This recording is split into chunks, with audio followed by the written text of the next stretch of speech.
அரசர்கள் எல்லாமே காசுகளை, மூவர்களுமே காசுகளை வெளியிட்டிருக்காங்க அவங்களுடைய எம்பளம் போட்டு. அதே இப்ப நம்ம பஞ்சமாரக காசு சொல்லப்படுற முத்திரை காசுகள் தான் காலத்தால் முற்பட்டது அப்படின்னு சொல்றோம் இந்தியால. ஆனா அந்த முத்திரை காசுகளையும் நம்மளுடைய அரசர்கள் வெளியிட்டிருக்காங்க அவங்களுடைய குல சின்னத்தை வெளியிட்டு. இதுல நீங்க பாத்தீங்கன்னா இந்த பின்னாடி ஒரு ஃபிஷ், அதாவது ஃபிஷ் லைன் சிம்பல்னு சொல்றோம். அது முழுதாக மீன் இருக்காது. ஆனா இடைக்கால பாண்டியர்களுடைய காசுகள்ல வந்து மீனோட சின்ன முழுமையா இடம்பெற்றிருக்கு. இதுல வந்து நீங்க முழுசா பார்க்க முடியாது. இதுல அந்த பெருவழுதி அப்படின்னு சொல்லிட்டு தமிழ் எழுத்துல எழுதப்பட்டிருக்கு. தமிழ் பிராம எழுத்துக்களை பேரு வாழுதி அப்படின்னு சொல்லியிருக்கு. இதே போல காசுகள் 3 வகையில கிடைக்குது. பெருவழுதின்னு போட்ட காசும் இருக்குது, அது பக்கத்திலே கொடுத்திருக்கேன். அது போல தலை குறிக்கப்பட்ட காசு ஒண்ணு அது கிடைச்சிருக்குது அப்படின்னு சொல்லியிருக்கிறாங்க. இந்த பெருவழுதி அப்படின்றது பெருவழுதி சாண்டல் வந்து பிராகிருத சொல் பயன்படுத்திருக்கதா சொல்றாங்க. பெருவழுதின்றது தந்தை மகனுடைய பெயரா இருக்கலாம் அப்படின்ற ஒரு கருத்தும் நிலவுது. அடுத்து சேரர்கள் எடுத்துக்கிட்டீங்கன்னா கொல்லிப்பொறை, கொல்லிரும்பொறை, மாக்கோதை, குட்டுவன் கோதை, இது இந்த பெயர்கள் பொறிக்கப்பட்ட மன்னர்களுடைய காசு கிடைச்சிருக்கு. நீங்க பாக்குறது கொல்லிப்பறையும் கொல்லிரும்பொறை காயும். இது வந்து மாக்கோதை, இது கொஞ்சம் லேட்டர் பீரியட் கூட. அது எழுத்தமைதியை மட்டும் பாத்துட்டேவாங்க. இது வந்து வெள்ளியில கிடைச்ச காசு மாக்கோதைன்றது அந்த போர்ட்ரேட் தலையுருவம் பொறிக்கப்பட்ட, பஸ்டோல இருக்கிற தலையுருவம் பொறிக்கப்பட்ட அரசனுடைய காசு. குட்டுவன் கோதை இது கொஞ்சம் எழுத்தமைதி பார்க்கும்போதே உங்களுக்கே தெரியும், எங்களுடைய துறையில சேர்ந்த மக்கள் எல்லாம் புரிஞ்சிருப்பாங்க. அது அடுத்து வந்து குட்டுவன் கோதை காசு வந்து அதுவும் தலையுருவம் பொறிக்கப்பட்ட அந்த எழுத்தமைதி கொஞ்சம் மாறுபட்டு காணப்படுது. இந்த 4 நாணயங்கள் தான் இது ஒரு அரசனுடைய பெயர், சங்க காலத்தை சேர்ந்த அரசன் உருவமைக்கப்பட்டது. அடுத்து சிற்றரசன்ல அதிலும் எல்லாம் சேர்ந்தல் அப்படிங்கிற சிற்றரசனுடைய காசானது கிடைக்குது. இந்த சிற்றரசனுடைய பெயர் வந்து, அதாவது இந்த சிற்றரசனுடைய பெயர் வந்து இலக்கியத்துல குறிப்பிடவே படல.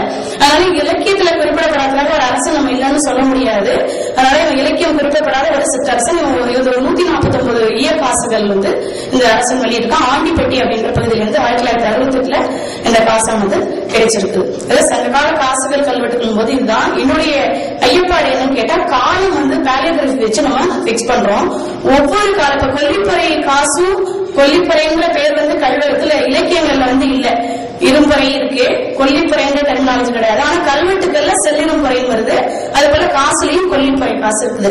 இந்த கொல்லிரும்பறை அப்படின்னு எடுக்கும்போது இரும்பறைங்கிற மன்னன் வெளியிட்டிருக்கலாம் அப்படின்ற கருத்தான நிலவப்படுது. ஆனா கொல்லிரும்பறைங்கிற டெர்மினாலஜி இல்ல. ஆனா அவன் கொல்லிமலை மீது வெற்றி பெற்றனால, இப்ப கொல்லிமலை மேல படையெடுத்து அந்த பகுதியை தன்னோட பகுதியோடு சேர்த்து அவன் வெற்றி பெற்றனால கொல்லிப்பறைன்ற பேர் வந்து இருக்குன்னு சொல்லிட்டு இலக்கியங்கள்ல நிறைய பொறைகள் பத்தி பேசுறாங்க. அதுல 2 அரசர்கள் வந்து இதை வெளியிட்டிருக்கலாம் அப்படின்னு சொல்லும்போது மாந்திரம் கடுங்கோ, யானை கஞ்சல், மாதளம் சேர இரும்பறை. இவன் கடுங்கோ அப்படின்ற பெயர்னால அந்த இரும்பறையும் கடுங்கோவும் ஒரே வழின்ற மாதிரி கான்ட்ரோவர்சி எழுந்திருக்கு. இலக்கியத்துல வந்து இலக்கிய நூலா குருநாதன் சார் வந்து இந்த இலக்கியத்துக்கு எல்லாத்தையும் வச்சு அழகா சான்றுகள் அடிப்படையில் அதை வந்து நல்லா ப்ரொடியூஸ் பண்ணிருக்காரு. அவருடைய நூலை பார்க்கும்போது அந்த கொல்லிப்பறை அப்படின்றது வந்து அந்த அவனோட மாந்தரம் கடுங்கோ அப்படின்ற சொல் வரதுனால இவங்க செல்வ கடுங்கோ வழியாதனால கம்பேர் பண்றாங்க. ஆனா பன்னீர்செல்வம் பன்னீர்செல்வம் வந்து இந்த கொல்லிப்பறை கொல்லிரும்பறை வந்து ஒரு டிசெண்டா சொல்றாரு. செல்வ கடுங்கோ வாழியார், அதாவது 18 சொல்லப்பட்டது 7, 8, 9ஆம் பத்துக்குரிய 7ஆம் பத்துக்குரிய செல்வ கடுங்கோ வாழியாரனாகவும், அவருடைய மகன் வந்து பெருஞ்சேரல் இரும்பறை வந்து 8ஆம் பத்துக்குரிய இந்த பாடி பெருங்கொடுங்கோ, மருதம்பாடி இளம்பெருங்கோன்னு சொல்லி சொல்றாரு. ஆனா வந்து அந்த கருத்து ஏற்றுக்கொள்ளத்தக்கதில்லை. ஏன்னா செல்வ கடுங்கோ வாழியாரனும் இந்த கொல்லிப்பறையும் காண்டம்பரி. ஆனா அவனுடைய டிசெண்டன்ட் வந்து அந்த செல்வ கடுங்கோ வாழியாரனுடைய மகன் வந்து பெருங்கொடுங்கவும் இளங்கொடுங்கவும் இல்ல. மாந்தரன் சேரம் பெருங்க யானை கட்சியை மாதளம் சேரம் படையோட பையன் தான் 2 பேருன்றதை இலக்கிய சான்றுகள் கொண்டு மெய்ப்பித்திருக்காரு. அதனால நம்ம வந்து இந்த மாதளம் சேர இருமுறையே இதை வெளியிட்ட மன்னனா கருதலாம். இன்னொன்னு காசுல உள்ள எழுத்தமைதியும் கல்வெட்டுல உள்ள எழுத்தமைதியும் ஒரே மாதிரி தான் இருக்குது. அப்படி இருக்கும்போது நம்ம இந்த கொல்லிப்பறையின் அரசனுக்கு கிபி 2ஆம் நூற்றாண்டு ஒட்டுக்கே கொடுத்துடலாம். ஆனா அப்படி கொடுக்காம ஒவ்வொரு ஆசிரியர்களும் ஒவ்வொரு காலகட்டத்தை குறிப்பிடுறாங்க. கொல்லிப்பறைக்கு வந்து மகாதேவன் சார் வந்து 1ஆம் நூற்றாண்டு கிபி 1ஆம் நூற்றாண்டுன்னு சொல்லியும், கிருஷ்ணமூர்த்தி சார் கிபி 1ஆம் நூற்றாண்டு கொடுக்குறாங்க. அதே கல்வெட்டுக்கு வந்து கிபி 2ஆம் நூற்றாண்டு கொடுக்குறாங்க. அது போல மாக்கோதையை பார்த்துக்கிட்டீங்கன்னா மகாதேவன் சார் வந்து அதுக்கு கிபி 3ஆம் நூற்றாண்டு கொடுக்குறாங்க. கிருஷ்ணமூர்த்தி சார் வந்து கிமு முதல் இருந்து கிபி 1 வரைக்கும் இருக்கலான்றாங்க.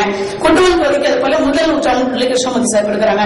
இது போல ஒரே காசுக்கே நிறைய எதாவது எழுத்தமைதியை வச்சுதான் நீங்க கால கணிப்பு முடிக்கணும்னு சொன்னீங்கன்னா ஏதாவது அது வந்து சயின்டிபிக்கா இருக்கும். இந்த எழுத்தமைதி இருந்தா இந்த காலத்தை நம்ம குறிப்பிட்டலாம் அப்படின்னு சொல்லிட்டு அது பேர் அதிலும் எல்லாம் சேர்ந்த ஒரே காசுக்கே மகாலிங்கம் சார் வந்து 2nd AD, KG Krishnan sir வந்து 4th AD, நாகசாமி சார் வந்து 2nd, 3rd AD, KV Raman sir ஒரு பீரியட், ஐக்கிய சர்மா ஒரு பீரியட், அப்புறம் நடனகாசன் sir 2nd to 3rd AD, Iravatham Mahadevan sir 3rd AD. இது மாதிரி காலகட்டத்தை வந்து மாத்தி மாத்தி மாத்தி கொடுக்குறாங்க. அதனால ஒரு எக்ஸ்பர்ட்ஸ் போது என்ன போல வளரும் ஆய்வாளர்களுக்கும் எனக்கு பின்னாடி வர இளம் ஆய்வாளர்களுக்கும் நம்ம வந்து நீங்க பாலியோகிராஃபி வச்சு இந்த பீரியட் ஃபிக்ஸ் பண்ணிக்கங்கன்னு கொடுத்துட்டீங்கன்னா அதை நம்ம கிராஜுவலா ஸ்டாண்டர்டைஸ் பண்ணீங்கன்னா அது எல்லாரும் பின்பற்றும் போது எளிதாக இருக்கும். அப்படி இல்லாம நம்ம கல்வெட்டுக்கு ஒரு பீரியட் அதே எழுத்து காசுல இருந்து அதுக்கு ஒரு பீரியட் கொடுக்கும்போது இது வந்து பெரிய குழப்பத்தை ஏற்படுத்தும் அப்படின்றதுனால இந்த கட்டுரையை நான் வாசிச்சிருக்கேன். நன்றி.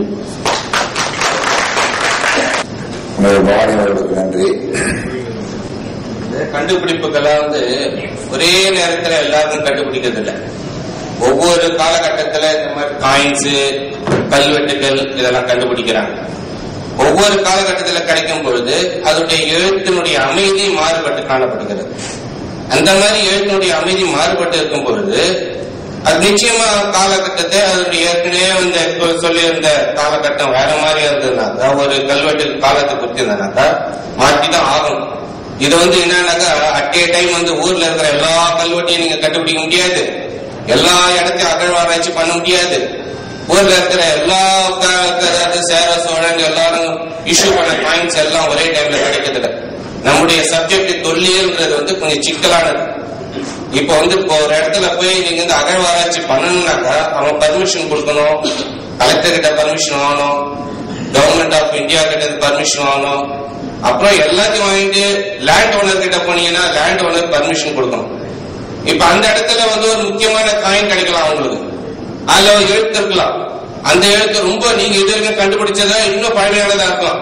இன்னும் இதை விட இன்னும் பழமையான இது வரைக்கும் கண்டுபிடிச்சு நீங்க சொன்னீங்க இல்லையா, இதை விட இன்னும் பழமையான காயின்ஸ் கிடைச்சாலும் வாய்ப்பு இருக்கு உங்களுக்கு. அப்ப வந்து நிச்சயமா நீங்க டேட்டை மாத்திதான் ஆகணும். அதனால வந்து ஒரே காயிங்க காசு ஒரு காசு தான். 149 கிடைச்சு 1968 கிடைச்சது, அதுக்கப்புறம் அது கிடைக்கல. அதுக்கே ஒவ்வொரு ஆத்தரும் ஒவ்வொரு பீரியட் பிக்ஸ் பண்ணிருக்காங்க இல்லையா. அப்ப பாலிகிராஃபி நம்ம வச்சுதானே பீரியட் பிக்ஸ் பண்றோம். ஆத்தென்டிக் எவிடன்ஸ் நமக்கு வந்து கல்வெட்டை பொறுத்த வரைக்கும் பயனை பொறுத்த வரைக்கும் பாலிகிராஃபி தான். ஸ்டாட்டிகிராஃபி லேயர்ல கிடைச்சா நீங்க லேயர் வச்சு பீரியட் பிக்ஸ் பண்ணுவீங்க. இருக்கிற ஒரே எவிடன்ஸ் பாலிகிராஃபி. அப்ப பாலிகிராஃபில நம்மளே இப்படி குழப்பி போயிருந்தோம்னா நம்ம மத்தவங்க சொல்லும்போது அவங்க இன்னும் கன்ஃபியூஸ் ஆயிடுறாங்க. இல்ல இது வந்து ஒவ்வொரு காலகட்டத்தில் கிடைத்த அதாவது வந்து கம்பேரிட்டிவ் எப்படி பண்ணி பண்றாங்க. எப்பவுமே வந்து ஆராய்ச்சினாக்கா கருத்து வந்து வேறுபடும். தி ஹிஸ்டரி வரைக்கும் யாரும் எழுத முடியாது, ஏ ஹிஸ்டரி தான் எழுத முடியும். இதுதான் நான் சொல்லுவாங்க. 11 பதிகத்தின்படி காக்கைப்பாடியார் நச்சந்தையார் கலைஞர்களுக்காக 3000 காலம் பெற்றார். பட்டினப்பாலை பாடியதற்காக கடியலூர் உடுத்திருக்கிறார். கரிகால கிட்ட 16 கோடி பொன் கொடுத்ததாக சகர சோழன் மூலா 16 லட்சம் பொன் கொடுத்ததாக கைது சொல்லுது. அது காசாக இருக்குமா, ஏதாவது பொண்ணாக இருக்குமா? இல்ல தொடர்பா நான் பெரிய ஒரு கட்டுரையா இருக்குங்கய்யா. காசுன்ற டெக்னாலஜி வந்து இந்த காணம் பொண்ணு அதெல்லாம் வந்து பொண்ணால் ஆனதா இருக்கு. நம்ம கிடைக்கக்கூடிய காசுகள் வந்து செப்பு காசுகளா இருக்கு. அதனால அதை வந்து இந்த குறிக்கல இன்காசா தான் இருந்திருக்கும். ஏன்னா வெயிட்ல சொல்லல அவங்க பின்னாடி இந்த கலைஞ்சு சொல்றாங்க கல்வெட்டுக்கல்ல 60 கலைஞ்சு 70 கலைஞ்சுன்னு அதெல்லாம் கட்டிகளா இருந்திருக்கு. காசா அதை பயன்படுத்தல. பின்னாடி காலத்துல வந்து எண்ணிக்கையில இருக்கிறதுதான் நாணயமா பயன்படுத்திருக்குன்னு சொல்லிட்டு நான் ஒரு கட்டுரையில சொல்லியிருக்கேன். எழுத்தமைதி பேலியோகிராபி. It depends upon the medium in which the inscription is engraved. For example, what is written in the stone may not be the same when you write it in the metal. That is the way in which we should find explanation with regard to the ancient inscriptions, the old inscriptions. With regard to the inscriptions of the medieval age, say for example the Cholas and the Pandyas, what we see, there is a striking similarity of the inscriptions engraved on the stone as well as on the metal copper plates, as well as the stone inscriptions on the walls of the temples. Therefore, the medium plays a very important role. And as you say, the inscriptions available on the stone, especially of the old inscription, Brahmi inscriptions, and that of the same in the coins, should form a basis for the study of the evolution of scripts. I think this is the proposition which you say is correct, and I agree and thank you. Thank you so much.